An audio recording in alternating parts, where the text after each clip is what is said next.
साथीहरु छैन ल जाऊ जाऊ सकियो अनि फेरि हाम्रो अर्को दाइ फेरि मिल्क टी लभर मिल्क खानुहुन्छ अरु अहिले यस्तो भइरहेको छ पोखराको वेदर चाहिँ Hi everyone, welcome back to my new video. सबैलाई स्वागत छ मेरो नयाँ भिडियो ब्लगमा। आई होप सबैजना सन्चै खानाले मस्त बेस्ट बागा दौड हुनुहुन्छ होला अहिले यति बेला किनकि अहिले यति बेलाको समय नै त्यस्तै हो साथीहरू। अनि म चाहिँ यहाँ वासरुमबाट सुट गर्दैछु अनि म यहाँ डिजे हान्न आएको भाँडा मार्न आएको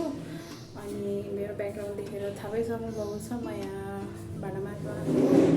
खाजासाजा खाएर अब भाँडा अहिले सबैले खाजा खाइसक्नुभयो होला अनि मैले पनि खाइसकेँ खाएर अहिले म एकछिनमा निस्किनु ड्युटीमा छु केमा निस्किने केको लागि निस्किने हेर्दै गर्नु होला स्टुडियो गाइज अहिलेलाई चाहिँ म फेरि अलि पछि भेट्छु सो एभ्रिवान यहाँ चाहिँ पानी उम्लिँदैछ हाम्रो के भन्छ अरे औषधि अनि म चाहिँ सबै काम सकेर आएँ अनि अहिले चाहिँ सबैजना स्टे हेल्दी स्टे सेफ भएर बस्नु होला पानीहरू बनाएर खानु होला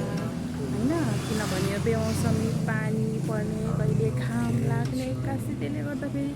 सबैजना अब सन्चो नहुने अनि बडीलाई अलिकति इफेक्ट पर्ने होइन टायर्ड हुने त्यस्तै भइरहेको छ नि त अहिले यस्तो भइरहेको छ पोखराको वेदर चाहिँ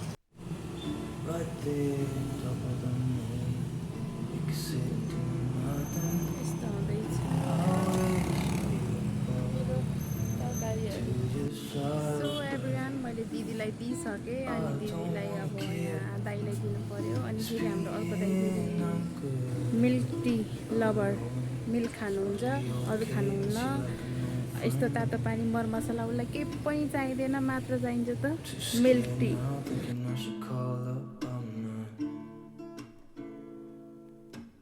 अनि अब यो चाहिँ म हाम्रो अङ्कललाई र दाइलाई लगेर दिन्छु होइन अब चिया पिउनु छ त अङ्कललाई म यही दिन्छु साथीहरू अनि अब मेरो चाहिँ एकछिनमा छुट्टी हुन्छ अहिले पछि छुट्टी त हुने टाइम भइसक्यो तर यो पानीको काम सकाएर मात्र मेरो बिदा हुन्छ अनि के कसरी बितिरहेछ हजुरहरूको दिनहरू मेरो चाहिँ यस्तै छ अब ड्युटीमा छु त्यही भएर ड्युटीबाट नै भिडियो बनाइरहेको छु के कस्तो मेरो ड्युटीमा के कस्तो हुन्छ के कस्तो भइरहेको छ हजुरहरूलाई म त्यही देखाएको हुन्छु होइन मैले अघि भने नि साथीहरू त्यो चाहिँ रिपोर्ट चाहिँ अब अझै 2-3 दिन लाग्ने भएर म जानु मिलेन अनि कस्तो कि उनीहरूले दिएको डेट भन्दा कि अलिकति एक्स्ट्रा भन्नु नि है अब सबै मान्छेहरू एकै ठाउँबाट आएको हुन्न नि त कोही कति बाहिरबाट अब भनौँ न गाउँबाट आएको हुन्छ कोही टाढाबाट आएको हुन्छ नि त अझै त्यो काम सकाउँछु भनेर तर हस्पिटलको पारा त्यस्तो हुन्छ अब मान्छे गाउँबाट आएको छ अब उनीहरूले रिकमेन्ड गर्नुभएको छ ल साथीहरू म चाहिँ अब घर जान्छु मेरो छुट्टी भयो कामसाम सकेँ सबैलाई चिया दिएँ भाँडा पनि माझेँ अब म जानुपर्ने हुन्छ अब घर गएर भेट्छु हजुरहरूसँग मेरो चाहिँ यहाँबाट कति लाग्छ भने घर पुग्नुलाई त्यस्तै 15-20 मिनट लाग्छ किनभने बेलुका चाहिँ म अलि ढिलो जान्छु so by everyone high everyone अनि म चाहिँ कहाँ आएको छु आज चाहिँ उहाँको बर्थडे खबर केही पनि गरेको होइन भनेको पनि छैन आज बर्थडे भनेर हेर्नु त साथीहरू हेर्नु त के मान्छे अब हामी चाहिँ यसो जानु पर्यो सुत्केरी सानो तेल घसी गर्न जानु पर्यो अनि उता तेल घसेर आउँदा ढिलो हुन्छ खाना पकाउनु कसैले नभनेको गाइस यो कुरामा चाहिँ चित्तै नदुखाउनु है होइन दुखाछमै साथीहरू हामीले त बेस्ट फ्रेन्ड भएर नभन्ने यहीँ घर छिमेकी सधैँ देखेर पनि अहिले कामबाट आएर यहाँ सामान दिएर आएको त ल आज मेरो ह्याप्पी बर्थडे अब खाना भनेर त आउँछ हाई एभ्रिवान अनि म चाहिँ कहाँ आएको छु आज चाहिँ उहाँको बर्थडे खबर केही पनि गरेको होइन भनेको पनि छैन आज बर्थडे भनेर हेर्नु त साथीहरू हेर्नु त के मान्छे अब हामी चाहिँ यसो जानु पर्यो सुत्केरी सानो तेल घसी गर्न जानु पर्यो अनि उता तेल घसेर आउँदा ढिलो हुन्छ खाना पकाउनु पर्यो कसैले नभनेको गाइस यो कुरामा चाहिँ चित्तै नदुखाउनु है होइन दुखा छमै साथीहरू हामीले त बेस्ट फ्रेन्ड भएर नभन्ने यहीँ घर छिमेकी सधैँ देखेर पनि अहिले कामबाट आएर यहाँ सामान दिन आएको त ल आज मेरो ह्याप्पी बर्थडे आउँथ्यो खाना भनेर त आउँछ मागो हो क्या जाऊ त फोन सदस्य हाई वेलकम मेरो ब्लगमा के छ आऊ न तिम्रो म एउटा मिसनलाई मेसेज पठाउँछु है पढ्दा हाई एभ्री वान हाम्रो मिसनको बेस्ट फ्रेन्ड के गरेको मूर्ति सदस्य हाई वेलकम मेरो ब्लगमा के छ आऊ न तिम्रो म एउटा मिसनलाई मेसेज पठाउँछु है पढ्दा हाई एभ्री वान हाम्रो मिसनको बेस्ट फ्रेन्ड इरब के गरेको मूर्ति बेस्ट फ्रेन्ड इरब के गरेको मूर्ति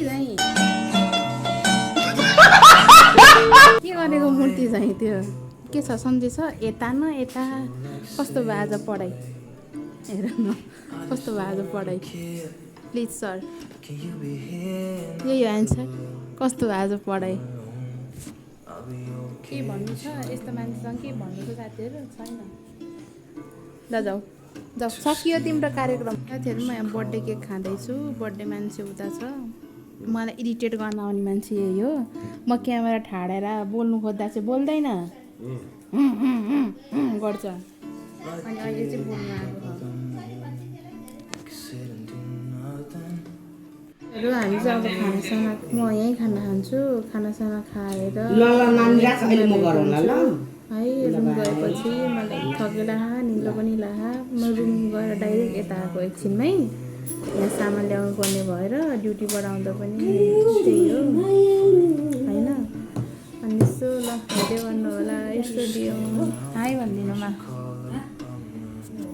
स्वागत छ हजुरलाई मेरो भिडियोमा मेरो च्यानलमा हजुरको शुभ नाम कान्छी हो उहाँ चाहिँ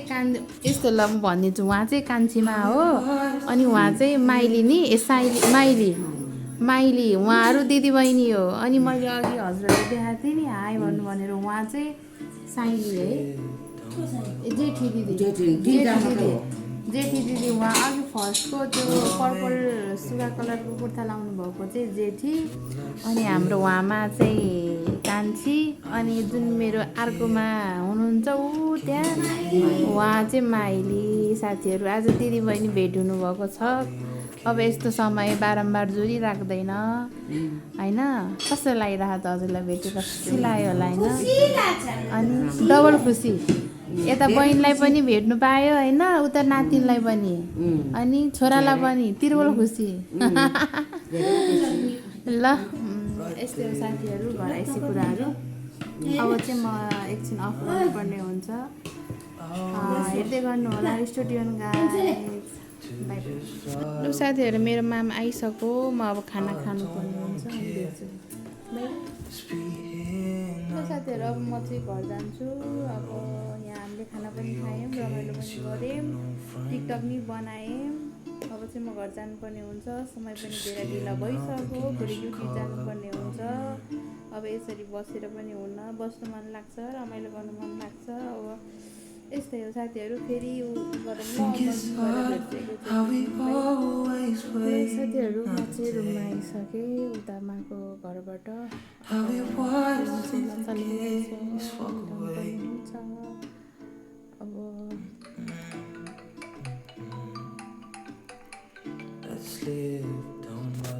मेसी छ अब यसलाई सम्हाल्नु पर्ने हुन्छ आजलाई यति नै थियो के कस्तो